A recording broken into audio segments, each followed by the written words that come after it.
በሰሜን ወሎ ዞን የአንጎት ወረዳ የብልጽግና ኃላፊ መገደላቸውንና በራያ ቆቦ ወረዳ በተከፈተ መጠነ ሰፊ ማጥቃት ሁለት ስትራቴጂካዊ ምሽጎችን መቆጣጠሩን የአማራ ፋኖ ብሔራዊ ንቅናቄ ምኒልክ ዕዝ አስታወቀ።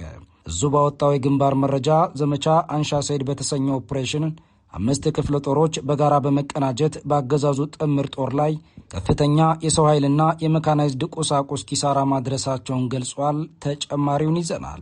ከባህር ዳር እስከ ደብረ ብርሃን፣ ከጎንደር እስከ ደሴ መላው የአማራ ክልል በፋኖ እገዳ ተቆልፏል። ያገዛዙ የቁጥጥር መዋቅር በተግባር ሲፈራርስ የመጪው ምርጫ ሙሉ በሙሉ መክሸፉ ከወዲሁ ተረጋግጧል። የአማራ ፋኖ ብሔራዊ ንቅናቄ አፋብን የጣለውን የ5 ቀናት ፍጹም የእንቅስቃሴ እገዳ ተከትሎም የክልሉ ዋና ዋና ከተሞችና የትራንስፖርት መዋቅሮችም ሙሉ በሙሉ መሽመድመዳቸው ታውቋል። ይህ ክስተት የብልጽግናውን አገዛዝ በክልሉ ላይ ያለውን አስተዳደራዊ ቁጥጥር ፍጹም ማጣቱን ያሳየ ሲሆን ስርዓቱ መዋቅራዊ ውድቀት ውስጥ በመዘፈቁ ሳቢያ መጪውን ምርጫ ማካሄድ የማይችልበት ደረጃ ላይ መድረሱንም የፖለቲካ ተንታኞች በስፋት እየገለጹት ይገኛል። ተጨማሪውን አሰናድተናል። የኦሮሞ ነጻነት ሰራዊት መጪውን ምርጫ የፖለቲካ ወንጀል በማለት በመላው ኦሮሞ ክልል የ7 ቀናት የትራንስፖርት እገዳ መጣሉ ተገለጸ። የዲፕሎማቲክ ማህበረሰቡን ጭምር ያካተተው ይህ ጥብቅ መግለጫ ስርዓቱ የኦሮሞን ሕዝብ ስም በመጠቀም ወደ ስልጣን ቢመጣም አሁን ላይ ግን በራሱ ወገንና በክልሉ የፖለቲካ ኃይሎች ዘንድ ሳይቀር ከፍተኛ ፖለቲካዊ ኪሳራ እየደረሰበት ይገኛል። ዝርዝር መረጃውን ይዘናል። የቀድሞው የሜቴክ ዋና ዳይሬክተር ሜጀር ጀነራል ክንፈ ዳኘው ትግራይ ከኢትዮጵያ እንድትገነጠል ያቀረቡትን ይፋዊ ጥሪ ተከትሎ የፖለቲካና የታሪክ ምሁራን የአማራ ፋኖ ሰራዊት በወልቃይትና ራያ ታሪካዊ ርስቶች ጉዳይ ላይ ያለውን ጽኑና ግልጽ ይፋዊ አቋም በአስቸኳይ እንዲያሳውቅ በጥብቅ ጠየቁ። ምሁራኑ የጀነራሉን ንግግር ከህወሓት ስልታዊ የፖለቲካ ግቦች ጋር በማገናኘት ፋኖ በቀጣይ በእነዚህ ግንባሮች ሊሰነዘሩ ለሚችሉ ወታደራዊና ዲፕሎማሲያዊ ስጋቶች አስቀድሞ ዝግጁ ሊሆን እንደሚገባም አሳስበዋል። እነዚህንና ሌሎች መረጃዎችን ይዘናል። በድጋሚ አብራችሁ እንድትቆዩ እየጠየቅን በቀጥታ ወደ ዝርዝር መረጃዎቹ እናመራለን።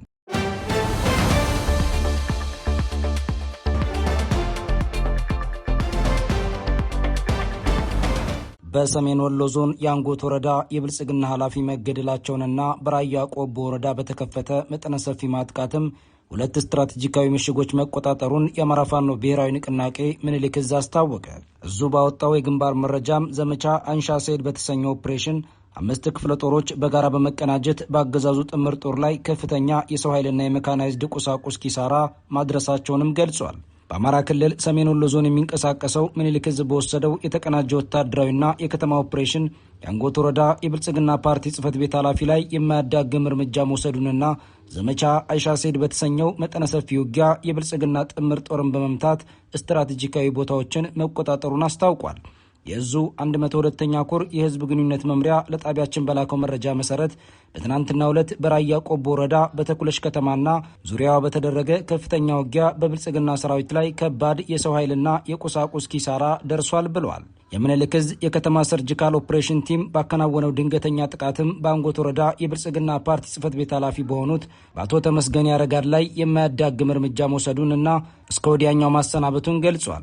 በሌላ በኩል በራያ ቆቦ ወረዳ በተኩለሽ ከተማና አካባቢዋ ላይ ከፍተኛ ውጊያ ተቀስቅሷል። በጥቃቱ ላይ የምኒልክ ዕዝ የ102ኛ ኮር የ101ኛ ኮርና የልዩ ዘመቻ ክፍሎች በጋራ በመሆንም በአገዛዙ ጥምር ጦር ላይ የተቀናጀ ማጥቃት መሰንዘራቸው ታውቋል። ውጊያው እስከ ትናንት ምሽት 4 ሰዓት ድረስ የዘለቀ ሲሆን የአገዛዙ ሰራዊት ወደ ጀመዶ፣ በረሃ ማርያምና ወደ ሌሎች የራያ ቆቦ የገጠር ቀበሌዎች ለማድረግ የሞከረው ስልታዊ እንቅስቃሴ ሙከራም በፋኖ የበላይነት ሙሉ በሙሉ መክሸፉ ተገልጿል። በእነዚህ ግንባሮች የ102ኛ ኮር 12ኛ ክፍለ ጦር 2ኛና 3ኛ እንዲሁም 6ኛ ሻለቃዎች በተኩለሽ ከተማ በሰሜን ምስራቅ በኩል በሺዎች ማርያም ግንባር የጨበጣ ተኩስ መክፈታቸው የተገለጸ ሲሆን በሞርተርና በዲሽቃ በመታገዝ በጠላት ላይ ከፍተኛ ኪሳራ ማድረሳቸውም ታውቋል። በሌላ በኩል ደግሞ የዚሁ የ12ኛ ክፍለ ጦር 1ኛ፣ 4ኛና 5ኛ ሻለቃዎች ከተኩለሽ ከተማ በሰሜን ምዕራብ በኩል በሞርተር 82 በመታገዝ ኢላማውን የጠበቀ ድብደባ የፈጸሙ ሲሆን 2 የብልጽግና ሰራዊት ምሽጎችን በማስለቀቅ ወሳኝ የሆነውን ገዢ ቦታ ተቆጣጥረዋል ሲል ዕዙ ለጣቢያችን ገልጿል። ይህ በሰሜን ወሎ የተመዘገበው ወታደራዊ ክስተትም የፋኖ ኃይሎች ከተበታተነ የደፈጣ ውጊያ ወጥተው ወደ ከፍተኛ ኮርና ክፍለ ጦር መዋቅሮች በመሸጋገር በመቶዎች የሚቆጠሩ ኪሎ ሜትሮችን የሚሸፍኑ ግንባሮችን በጋራ መዝጋትና መምራት መጀመራቸውን ያመላከተ ነው ተብሏል። የብልጽግናው አገዛዝ የምርጫ ሂደቶችን ሰላማዊ ለማስመሰልና ይዞታውን ለማስፋት አዳዲስ ግንባሮችን ለመክፈት ቢሞክርም 12ኛ፣ 11ኛ፣ 49ኛ፣ 65ኛና 15ኛ ክፍለ ጦሮች የጋራ ግንባር ፈጥረው የከባድ መሳሪያና የሜካናይዝድ ጥቃቶችን ጭምር መቋቋማቸው የአገዛዙን ወታደራዊ ስትራቴጂ ሙሉ በሙሉ ያመከነና ጥቅል ቀጠናዊ ውድቀቱን ይበልጥ ያፋጠነ ክስተት መሆኑን የፖለቲካና ወታደራዊ ተንታኞች ገልጸዋል።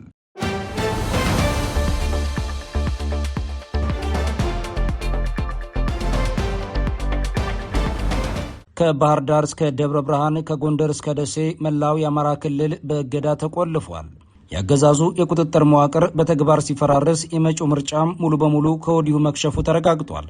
የአማራ ፋኖ ብሔራዊ ንቅናቄ አፋብን የጣለውን የ5 ቀናት ፍጹም የእንቅስቃሴ እገዳ ተከትሎም የክልሉ ዋና ዋና ከተሞችና የትራንስፖርት መዋቅሮችም ሙሉ በሙሉ መሽመድመዳቸው ታውቋል። ከተሽከርካሪ እገዳው ባሻገር የብልጽግናው አገዛዝ በክልሉ ላይ ያለው አስተዳደራዊ ቁጥጥር ፍጹም መክሸፉንና በዚህ መዋቅራዊ ውድቀት ሳቢያ መጪውን ምርጫ ማካሄድ የማይችልበት ደረጃ ላይ መድረሱንም የፖለቲካ ተንታኞች በስፋት እየገለጹት ይገኛል።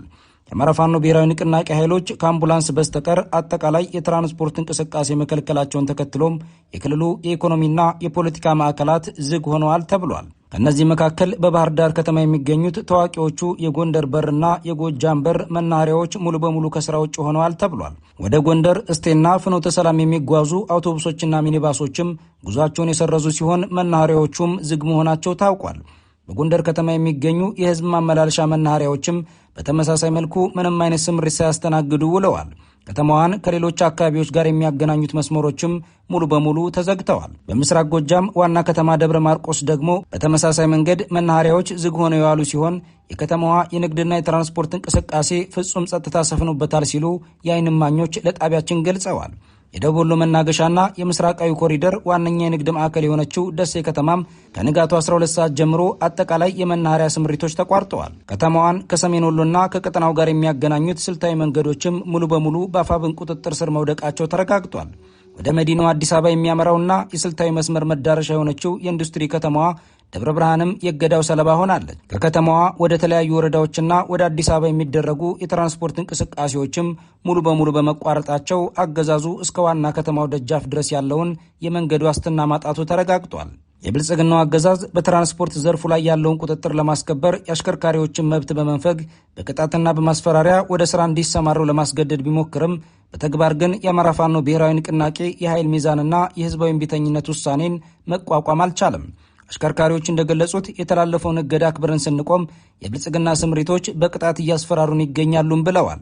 ይህም አሽከርካሪዎች ለብልጽግናው አገዛዝ ትዕዛዝ ከመገዛት ይልቅ የፋኖን መመሪያ መምረጣቸው ብልጽግና በህዝቡና በሰራተኛው ዘንድ ያለውን ተቀባይነት ሙሉ በሙሉ ማጣቱን ያረጋገጠ ሆኗል። በተለይ አንድ መንግስት ሊባል የሚችለው በዋና ከተሞችና በህዝብ መሸጋገሪያ መንገዶች ላይ የኃይል ቁጥጥርና የህዝብ ተቀባይነቱን ማረጋገጥ ሲችል ብቻ ነው ሲሉ ለአስራት የገለጹ ወታደራዊ ተንታኝ በበኩላቸው የክልሉ ርዕሰ መዲና ባህር ዳርን ጨምሮ ጎንደር፣ ደብረ ማርቆስና ደብረ ብርሃን በአማራ ፋኖ ብሔራዊ ንቅናቄ መግለጫ ብቻ ሙሉ በሙሉ እንዲዘጉ መደረጉ አገዛዙ በተግባር የክልሉ መሪ አለመሆኑን ያረጋግጣል ብለዋል። የብልጽግናው ቡድንም መጪውን የስሙላ ምርጫ አካሄጄ ስልጣኔን አራዝማለሁ የሚለው ስልታዊ እቅድ በዚህ ክስተት ብቻ ሙሉ በሙሉ መክሸፉ ተረጋግጧል።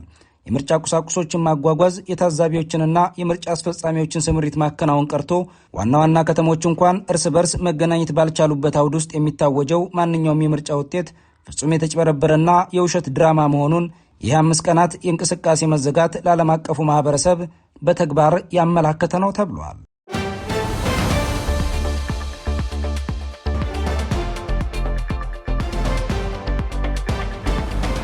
የቀድሞው የሜቴክ ዋና ዳይሬክተር ሜጀር ጀነራል ክንፈ ዳኘው ትግራይ ከኢትዮጵያ እንድትገነጠል ያቀረቡትን ይፋዊ ጥሪ ተከትሎ የፖለቲካና የታሪክ ምሁራን የአማራ ፋኖ ሰራዊት በአማራ ታሪካዊ ርስቶች ጉዳይ ላይ ያለውን ግልጽ ይፋዊ አቋም በአስቸኳይ እንዲያሳውቅ በጥብቅ ጠየቁ።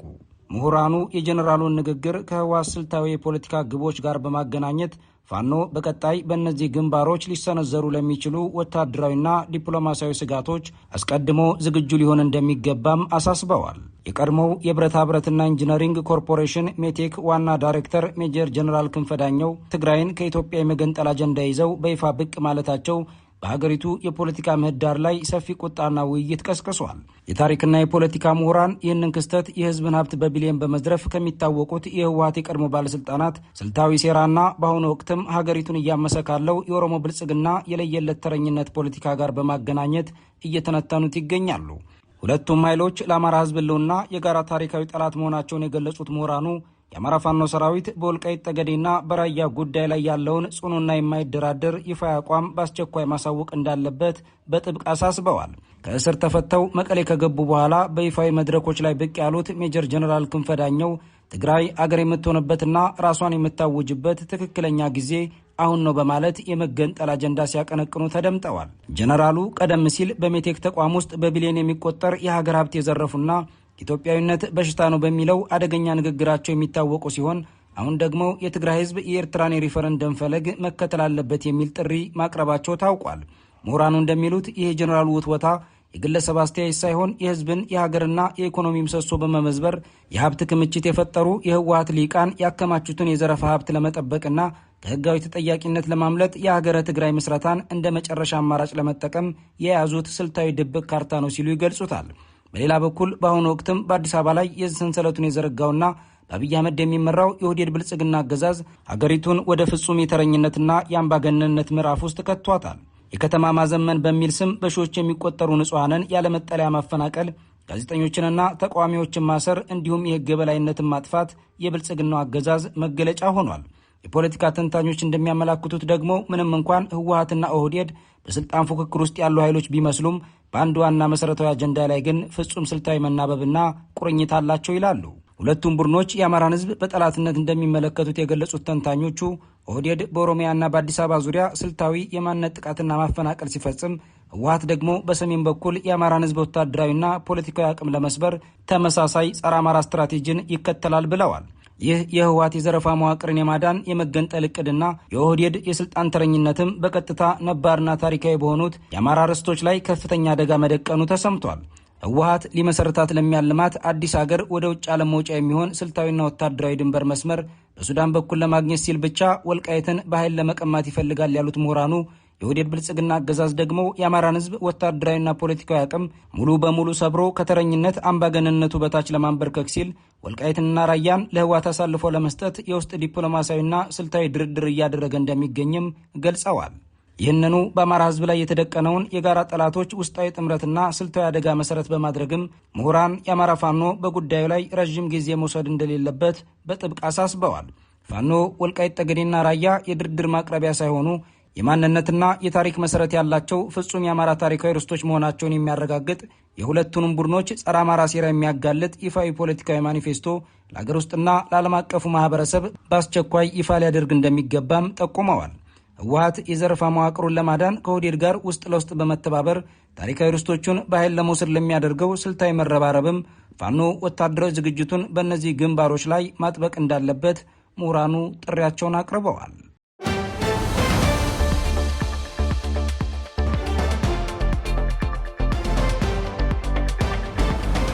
የኦሮሞ ነጻነት ሰራዊት መጪውን ምርጫ የፖለቲካ ወንጀል በማለት በመላው ኦሮሞ ክልል የ7 ቀናት የትራንስፖርት እገዳ መጣሉ ተገለጸ። የዲፕሎማቲክ ማህበረሰቡን ጭምር ያካተተው ይህ ጥብቅ መግለጫ ስርዓቱ የኦሮሞን ህዝብ ስም በመጠቀም ወደ ስልጣን ቢመጣም አሁን ላይ ግን በራሱ ወገንና በክልሉ የፖለቲካ ኃይሎች ዘንድ ሳይቀር ከፍተኛ ፖለቲካዊ ኪሳራ እየደረሰበት ይገኛል ተብሏል። የኦሮሞ ነጻነት ሰራዊት ግንቦት 21 ቀን ባወጣው መግለጫ አብይ አህመድ ሊያካሄደው ያቀደው ምርጫ በህዝብ ላይ የሚፈጸም የፖለቲካ ወንጀል ነው ሲል የኮነነ ሲሆን ይህንኑ ተከትሎ በመላው ኦሮሞ ክልል ለ7 ተከታታይ ቀናት የሚቆይ ፍጹም የትራንስፖርትና የእንቅስቃሴ እገዳ መጣሉን በይፋ አስታውቋል። ከተጠቀሰው ቀን ጀምሮም ለአንድ ሳምንት በሚቆየው የትራንስፖርት እገዳ ማንኛውም የህዝብ የጭነትና የንግድ ተሽከርካሪ እንቅስቃሴ በመላው ኦሮሞ ክልል ፍጹም የተከለከለ ነው ብሏል።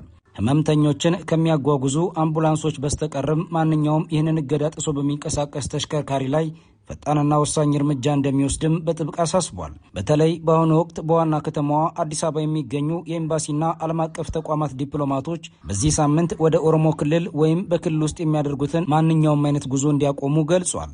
የአብይ አህመድ አገዛዝ ምርጫ ተራ ድራማ ብቻ ሳይሆን ወንጀል ነው ሲል የገለጸው ቡድኑ ሀገሪቱ በእርስ በርስ ጦርነት ሳቢያ ፍጹም ውድመትና የመበታተን አደጋ ላይ ባለችበት አውድ ውስጥ የሚደረግ ምርጫ ከመሆኑ ባሻገር በሀገር ውስጥም ሆነ በዓለም አቀፍ ደረጃ የሚታመንና ገለልተኛ ታዛቢ የሌለበት አገዛዙ አለሁ ለማለት ብቻ የሚያደርገው ባዶ ተውኔት ነው ብለዋል። የፖለቲካ ተንታኞች እንደሚጠቁሙት ደግሞ ከዚህ ቀደም የኦህዴድ ብልጽግና መዋቅር ስልጣን ሲይዝ ከኦሮሞ ብሔርተኛ የፖለቲካ ኃይሎችና ከህዝቡ ጋር የተወሰነ የጋራ አጀንዳና ስልታዊ አካሄድ የነበረው ቢሆንም በአሁኑ ወቅት ግን የአብይ አህመድ ስርዓት በራሱ በኦሮሞ ህዝብ በምሁራንና በፖለቲካ ኃይሎች ሳይቀር እጅግ የተጠላና የተገለለ ስርዓት ለመሆኑ ይህ መግለጫ ትልቅ ማሳያ ነው ብለዋል። አብይ አህመድ በህዝባችን ላይ ሲያላግጥ የኦሮሞ ነጻነት ሰራዊት ዝም ብሎ አይመለከትም ያለው መግለጫው ይህ ምርጫ ተብዬ በራሱ በህዝቡ ጥረትና እንባ ላይ የሚፈጸም ከፍተኛ የፖለቲካ ወንጀል ነው ብሏል። ይህ የቡድኑ አቋምም አገዛዙ የፖለቲካ መሰረትና ምሽግ አድርጋታለሁ ብሎ በሚያስባት የኦሮሞ ምድር ላይ እንኳን ፍጹም የፖለቲካና የህዝብ ተቀባይነት ማጣቱንና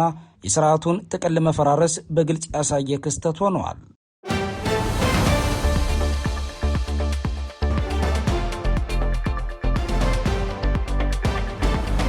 ክብራትና ክብራን ቤተሰቦቻችን ለዛሬ ግንቦት 22 ቀን 2018 ዓ.ም የተሰናዱ መረጃዎቻችን የተከታተላችኋቸውን ይመስሉ ነበር።